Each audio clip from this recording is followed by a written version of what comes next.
Mr. and Mrs. Okonkwo spent a full decade longing for a child, enduring endless doctor visits, fervent prayers, and the quiet pity of neighbors. They lived on the outskirts of Lagos in a modest apartment that overlooked a busy street where the honking of cars never stopped. In the early years of their marriage, the couple had been confident that they would quickly become parents. However, as time crept on, each month ended in disappointment, and the couple watched as their friends and relatives welcomed children of their own. Often, Mr. Onkoko came back home to find his wife in tears, clutching baby clothes that she had bought in optimism whenever she heard of a new medical procedure or herbal remedy. Despite the mounting frustration, they refused to give up, clinging to the hope that someday their prayers will be answered. When Mrs. Okonkwo finally conceived and started to show, the news spread like wildfire through the neighborhood. Jubilant church members organized prayer meetings and friends flooded the couple's homes with gifts and well wishes. Mrs. Okonkwo, glowing with impending motherhood, seemed to walk on air as though a 10-year burden has been lifted from her shoulders. Doctors and nurses marveled at her resilience, having seen her through countless fertility treatments. For the couple, every day of this pregnancy felt like a miracle. When the beautiful baby arrived, the entire community celebrated, and the parents named her Princess. It was as though the child was born with a destiny to shine, a child of promise after so many barren years. In their hearts, Mr. and Mrs. Okonkwo vowed that Princess would never lack comfort or love. From the moment she was born, Princess was surrounded by adoration. Family members took turn cradling her, spoiling her with plush toys, colorful dresses, and sweet treats. The Okonkwo spared no expense in displaying their gratitude for her existence. Neighbors even joked that Princess lived up to her name, calling her the little queen of the house. Every cry was answered immediately, every whim silenced with more attention or a brand new toy. In time, this doting left its mark on the little girl, who soon realized that all she needed to do was whine or pout, and an adult will rush to pacify her. By the time Princess became a toddler, subtle but troubling behaviors began to emerge. She would snatch toys from other children during neighborhood play dates, and if they complained, she would throw loud tantrums. Rather than gently correcting her, her parents either laughed it off or distracted her with candy. In their eyes, nothing was too good for their miracle baby. They believed that discipline might stifle her happiness. Concerned neighbors and friends sometimes pointed out that this girl needs firmer boundaries, but the Okonkos were too overjoyed at finally being parents to consider any harsh measures. They told themselves that she will grow out of it and it's just a phase, unaware that each unchecked behavior was taking root in Princess's personality. When Princess began kindergarten at a reputable private school in Lagos, the staff immediately noticed her sense of entitlement. While other children cooperated in group activities, she was quick to assert her dominance. If asked to share crayons, she would fling them aside in resistance or burst into tears. At first, the teachers tried gentle measures of correction, encouraging her to play nicely with her peers and all of that. However, Princess soon learned that she could manipulate the situation. Whenever she was reprimanded, she would put on a display of sorrow. Her parents, upon hearing any complaint, would scold the teachers for being too harsh. In staff meetings, kindergarten teachers discussed Princess' behavior, concerned that the overindulgence at home was affecting her social development. Still, the Okonkwas remained in denial. Mr. Okonkwo would remind the staff that Princess was special, a miracle child, and demanded that they treat her with extra kindness. Mrs. Okonkwo, on the other hand, responded with tear-filled defenses of her daughter's tender nature. The school administration, dependent on tuition fees and funding from well-to-do parents like the Okonkwo's, they hesitated to push the matter any further. Gradually, Princess became aware that she was virtually untouchable, a realization that intensified her rebellion. In her eyes, limits were for other children, not for someone as cherished and precious as she. As the years went by, Princess settled into a comfortable routine in Lagos. She attended a prestigious primary school where she flaunted her possessions, sparkling shoes, imported backpacks, and the latest electronic gadgets. At home, the Okonkwo's had moved from their modest apartment to a slightly larger house when their import and export business began to flourish. As their income rose, so was their desire to pamper their daughter. Even the slightest hint of a wish from Princess became a command to them. If she pointed at an advertisement for a new doll or phone, Mrs. Okonkwo made sure it appeared in her room within days. Living in Lagos also exposed Princess to the 60s fast-paced lifestyle. She admired the flashy cars that sped past her school gate and the celebrity lifestyle she glimpsed on billboards. The more she saw, the more she wanted. While her classmates occasionally managed chores at home, washing dishes or tidying their rooms, Princess never lifted a finger. After all, she had a house help to do her bidding. Despite mild warnings from distant relatives who believed that children needed structure, the Okonkwo's clung to their philosophy. Their daughter, born after 10 years of prayer, deserved nothing but the best, a life of ease. As Princess advanced in age, she grew more accustomed to having things done for her, creating a mindset that would prove disastrous once she faced the real world. By the time Princess entered secondary school, her sense of entitlement had become even more pronounced. She refused to accept any form of criticism from teachers or peers.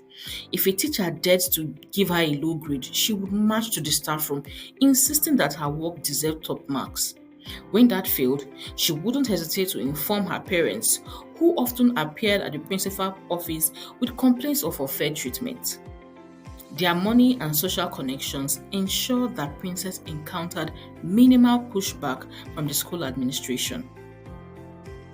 In the classroom, Princess wasn't necessarily the brightest student, but she believed she could glide through by simply virtue of her parents' financial muscle. She would tease classmates who couldn't afford designer shoes or the latest phones, surrounding herself with friends who admired her spending power. Outside of academics, she relished the status of a rich kid, hosting birthday parties that rivaled wedding receptions. Live bands, sumptuous buffet, and elaborate decorations turned each celebration into a spectacle. Teachers who attended these parties were often left speechless at the extravagance. But the Okonkwo's never once questioned their budget for such events. To them, Princess' happiness remained the number one priority, regardless of cost or consequence. Somewhere along the line, concerned voices emerged more forcefully. A few relatives, less moved by the enticement of wealth, tried cautioning the Okonkwo's that they were raising a child unprepared for adversity. One elderly auntie even warned that the world doesn't care about how long you prayed for your child. It only respects discipline. Yet, each warning fell on deaf ears. The Okonkwo's insisted they had the situation under control, believing that Princess would eventually learn to be responsible once she got older. But deep in their hearts, they knew they couldn't completely ignore certain alarming behaviors. One day, Princess was caught cheating on an exam. When the teacher exposed her, Princess displayed little remorse, smiling as though cheating was her right to maintain good grades. Though the school administration intended to suspend her, the Okonkwo's intervened. They pleaded with the school principal, citing their daughter's fragile sense of self-worth. The school then settled for a mild reprimand. However, Inside, Mr. Okonkwo felt a pang of anxiety. He whispered to his wife that maybe they should consider talking to Princess about making better life choices. Mrs. Okonkwo brushed him off, insisting that the child needed tenderness rather than scolding. Thus, another opportunity to instill discipline slipped through their fingers. Upon completing secondary school, Princess sat for national exams and managed decent enough results to gain admission into a university in another state. Her parents danced with pride, throwing a lavish party to announce her acceptance. For them, this was the pinnacle of success. Their once childless marriage had produced a daughter who was now a university student. Friends and neighbors who attended the celebration remarked on the impressive feast, the sparkling decorations, and the new car Mr. Okonkwo had bought for Princess as a study aid. Her father justified it by saying, "University campus is large, she will need easy mobility." Just as Princess was preparing to depart for university, calamity struck the Okonkwo's business. A fire broke out in their main warehouse, located on the outskirts of Lagos, where they stored goods awaiting shipment and distribution. The fire was fierce and unexplained, reducing merchandise worth millions of naira to ashes. By the time the fire service arrived, there was little or nothing to salvage. Financially devastated and without a good insurance policy to cover the loss, Mr. and Mrs. Okonkwo stood in shock as they watched the fruits of their years of labor crumble before their eyes. The immediate aftermath was chaotic. Suppliers demanded payments, employees panicked about their wages, and creditors loomed, threatening legal action. Amid this crisis, Princess was set to leave for the university. Torn between supporting their daughter's dreams and handling the rubble of their business, the Okonkwo scraped together what little funds they had left for Princess tuition and accommodation fees. They reasoned that she should still go. After all, it wasn't her fault the business had failed. But the lavish allowances they once promised had dried up. Instead of unlimited funds, Princess only received a menial allowance that could barely cover her basics. Confusion and desperation filled the household, but the Okonkwo's clung to a single hope. At least their miracle child would progress academically, even if their own situation wasn't great. Upon arrival at the university, Princess quickly discovered the change in her financial situation. Her parents, once able to afford every whim, were now hesitant to send large sums. The few electronic gadgets and designer outfits she brought from Lagos still set her apart from the other freshmen, but she sensed the difference immediately. A request for extra money to buy books or attend social events was now met with excuses. Each phone call home left her feeling frustrated as her mother cheerfully explained they could only send a fraction of what Princess had asked for. Initially, Princess would respond with anger, blaming her parents for poor financial management. She viewed their crisis as an inconvenience that threatened her lifestyle. She refused to lower her spending. Before long, she amassed small debts around campus, owing money to hair vendors, canteen owners, and even some classmates who had loaned her cash for impromptu shopping spree. Despite her unstable situation, she refused to adapt. She couldn't imagine a life without the luxuries she had always taken for granted. Over time, the tension weighed heavily on her. Late at night, she would stare at her phone, tempted to make angry calls demanding for more money. Yet, she would stop short, aware that her parents were barely scraping by. The realization scared her, shaking the foundations of her world where money had always been certain as the sunrise. When the university authorities were allocating hostel rooms, Princess had found herself paired with Brenda, a second year student known for her expensive taste and glamorous lifestyle. Brenda's corner overflowed with fancy accessories, designer handbags, and perfumes that hinted at a lavish lifestyle. Intrigued, Princess asked how she managed such luxury. Brenda casually mentioned having friends who took care of her needs, a vague explanation that masked more sinister activities. At first, Princess remained wary. She recognized that Brenda's late night outings and suspicious phone calls suggested a world of quick money and questionable associations. Nevertheless, as her own funds dwindled and her debts climbed, Princess felt a tug towards Brenda's lifestyle. When Brenda offered advice on making money without stress, Princess listened. If you have enjoyed this video so far, do not forget to give us a thumbs up, drop a comment, subscribe, and share the story. Now, let's go back to the story. Each time they chatted, Brenda painted a glamorous picture of weekend trips, new clothes, and VIP events, all sponsored by her wealthy friends. Princess' upbringing had been sheltered, but she had always equated financial comfort with happiness. Torn between moral reservations and her longing to maintain a high standard of living, she found Brenda's stories increasingly compelling. Over time, the temptation became stronger than her caution, paving the way for a risky decision that would forever alter her life. In the weeks that followed, Princess spent more time around Brenda, learning the codes and the unspoken rules of this secret nightlife.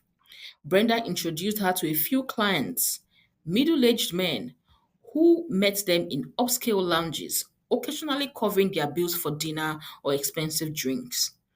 Princess initially felt uncomfortable, but her resistance softened when she saw the immediate financial rewards.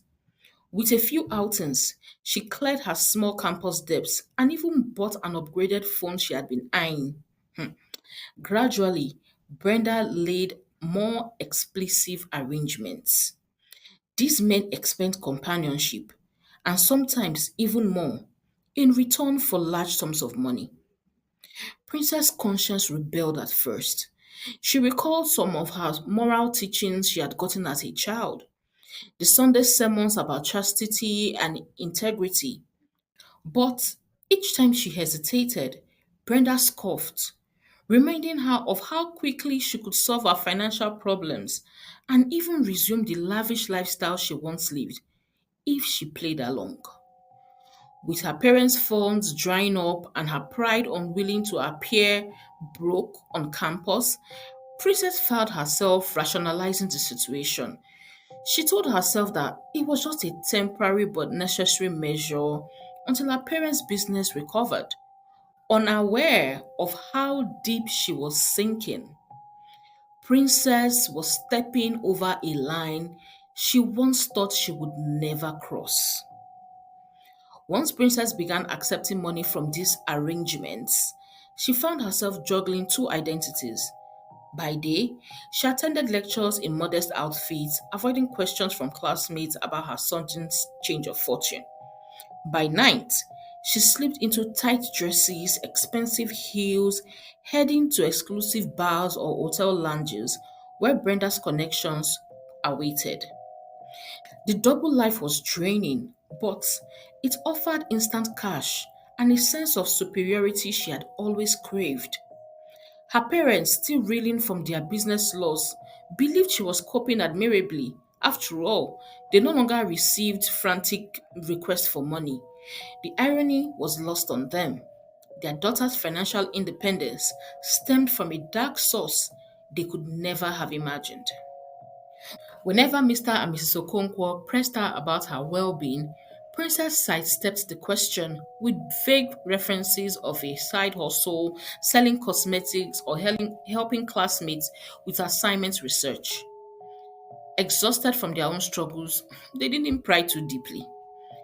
Though guilt occasionally chewed at Princess, the steady cash flow drowned out her conscience. She convinced herself that everything would revert to normal once she graduated, and that her current actions were a means to a comfortable end. Little did she know that the stakes were about to climb higher than she had ever anticipated. On one of their outings, Princess was sitting alone as Brenda had stepped out with a client.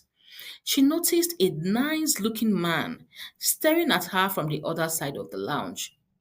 It wasn't the first time she had caught someone staring at her. After all, she was a beautiful girl, but there was something about this man that drew her in. He looks like a middle aged man in his 50s. He was dressed in a simple but expensive all white attire with gold accessories. He had a white hat on, and his beards were white and well carved. This man looks clean and rich, she thought to herself. They exchanged glances a couple of times before the man got up from his seat, walking past her but not saying a word. Princess assumed he had left, maybe with another girl, and she counted it as one of those things. A few minutes later, a man came to whisper in her ear that his boss wanted her to join him for a drink. She silently wished it would be that man that had been staring at her all night. And behold, it was.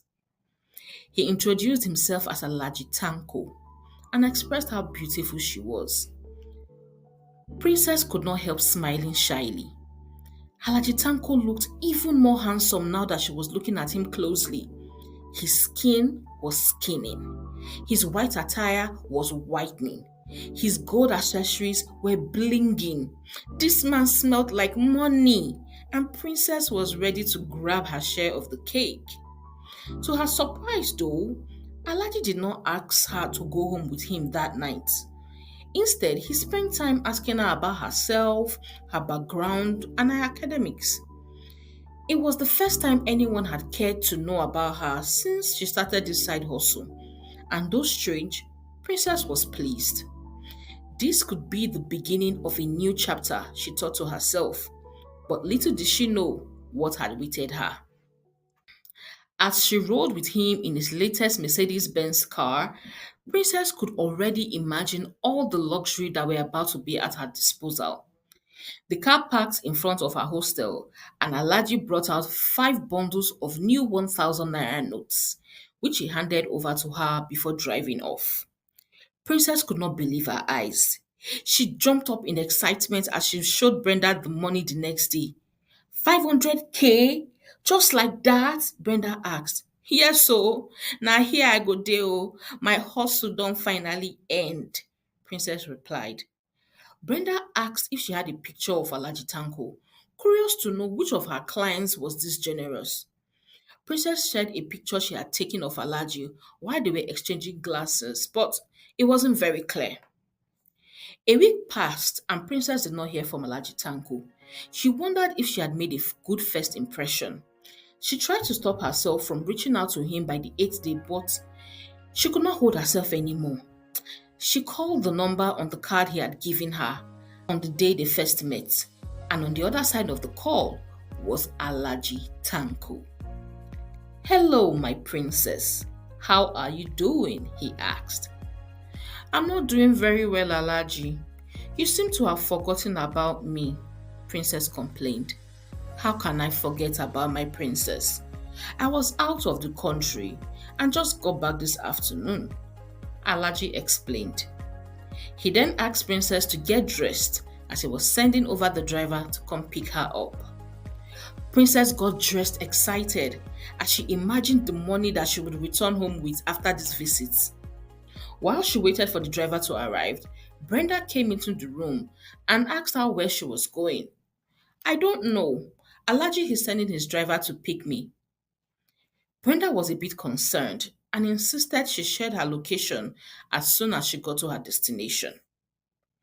Getting to the house, its exterior was just as big and beautiful as Princess had imagined, with high gates and a perfectly manicured lawn.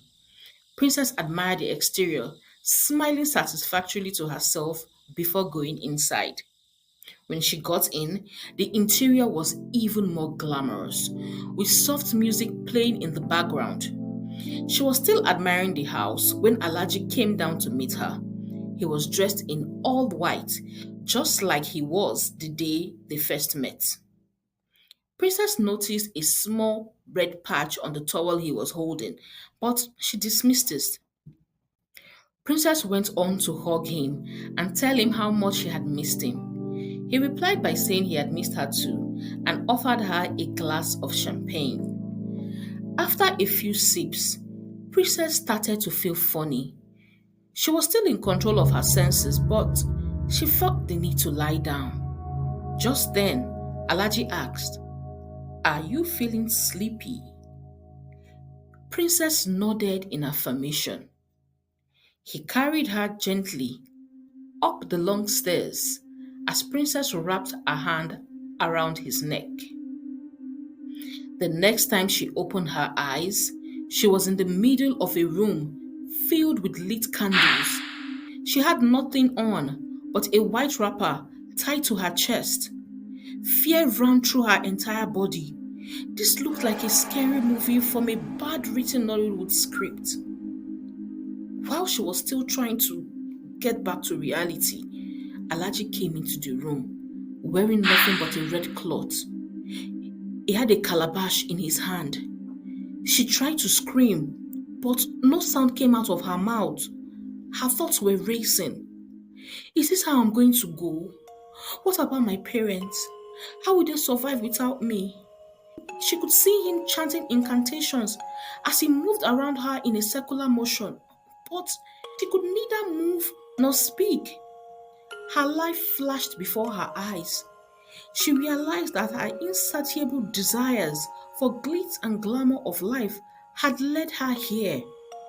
She wished that her parents had taught her to be content from an early age rather than spoiling her with everything she requested. She wished she could turn back the hand of time. She would have lived within what her parents could afford. She wouldn't have gone into this side hustle with Brenda. And she wouldn't have fallen into this debt trap posed as Alajitanko. But it was too late now. All she could do was silently beg God to forgive her for all she had done and give her parents the strength to bear the loss. Just then, a loud sound erupted and the door burst open. It was Brenda, alongside some men in police uniforms. As they burst in, she automatically regained her voice as if a spell had broken. Princess could not believe her luck. She was so happy to see Brenda. The police put Alaji in handcuffs and took everyone in the house to the police station. It was there that Brenda told Princess of how she had sent Alaji Tanko's picture to her police officer friend just out of curiosity, only for him to tell her Alaji Tanko was a wanted organ trafficker who had been wanted for a long time but kept getting away. Thankfully, Princess had shared her location with Brenda just before she went into the house, and that was how Brenda was able to trace her. Shaking with fear but thankful to God, Princess returned home. She told her parents all that had happened. Her parents could not stop crying. They admitted their role in how their daughter had turned out, and they asked God for forgiveness while thanking Him for saving her life. Princess also admitted that though her parents had laid a wrong foundation, she was now an adult and was responsible for her actions. They all learned a valuable lesson. Love is important, but without discipline, it is simply an enabler that could lead to destruction. Princess was lucky to get a second chance at life, and she promised herself that she would right her wrongs and live within her means. But for how long would she be able to keep this promise? Especially after returning to school, where she continued sharing a room with Brenda.